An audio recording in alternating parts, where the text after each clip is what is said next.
Hey everyone, Ashley Mailloux here with the Daily Racing Form. We're back with a coast-to-coast pick 5 for this Saturday, April 1st. It's a big day of racing at Gulfstream Park. So 3 of the races come from Florida, the other 2 from Santa Anita Park out in California. We'll take a look here leg by leg at the sequence. It gets kicked off at Gulfstream Park in their 12th race, which is the Grade 2 Gulfstream Park Oaks, featuring 3-year-old fillies going a mile and a 16th on the dirt.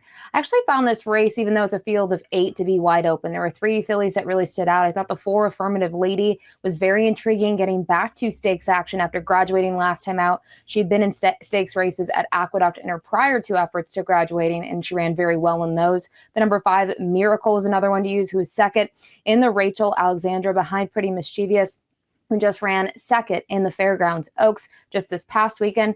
And then the number 8, Dorth Vader, who went under the radar last time out in the Devona Dale, was 46-1 and won by nearly 5 lengths. She really crushed her competition. Now she's going to go slightly longer. She has raced at this distance in the past, though, and just looking how she got a great trip going a mile, I don't think the distance is a factor at all for her. A mile and a 16th should be right up her alley. So 3 horses in this opening leg.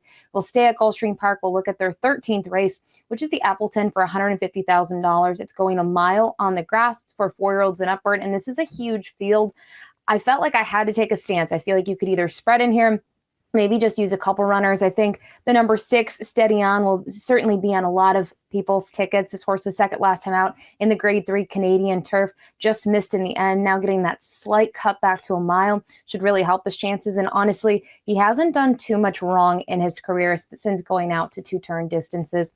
And then the number 3, Grace Fable, is my sleeper in here. This one trained by Brian Lynch, just missed last time out in an allowance optional claiming event on the grass at Gulfstream, just that first start of the year. I think this horse is going to improve second time out, and he's held his own against some really nice horses in the past. I think the price will be right. So just these 2 runners here in race number 13 from Gulfstream for me. We will move to Santa Anita. They have a $10,000 claiming event. This one is for 4-year-olds and upward, going 5.5 furlongs on the dirt. A lot of unreliable horses in this race, horses that haven't won in several years, have had their fair share of chances to do so.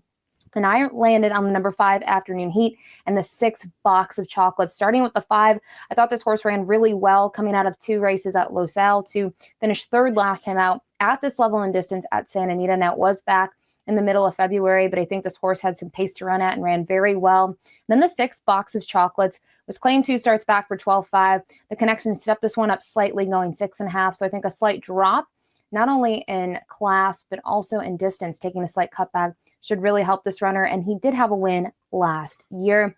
Then we'll go back to Gulfstream Park for their 14th race and their final race on the Saturday card.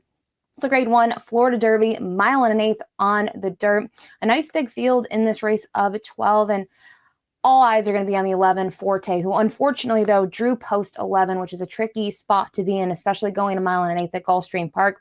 His resume is sensational. 5 wins from 6 career starts, and just to see how he's been so impressive really in his last 2 efforts, he simply is the one to beat. But looking at others in the field, I thought the 4, Mage, was certainly one to look at. This horse won on debut very impressively with an 89 Beyer speed figure. That was going 7/8, stretched out to 2 turns in the Grade 2 Fountain of Youth and finished 4th. I think this horse had some serious trouble in that race and certainly should improve second time out, going long.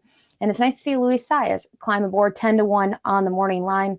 Then to wrap up this pick 5 sequence, this coast-to-coast pick 5, we'll go back to Santa Anita Park for their 7th race. It's a Grade 2 Royal Heroine. This race is 4 fillies and mares, 4 and up, going a flat mile on the turf. And it's a compact field, but I think there's maybe several directions to go. I'm going to try to be sneaky in here. Use the number 2, Honey Jar, as my top pick. This horse has a ton of early foot.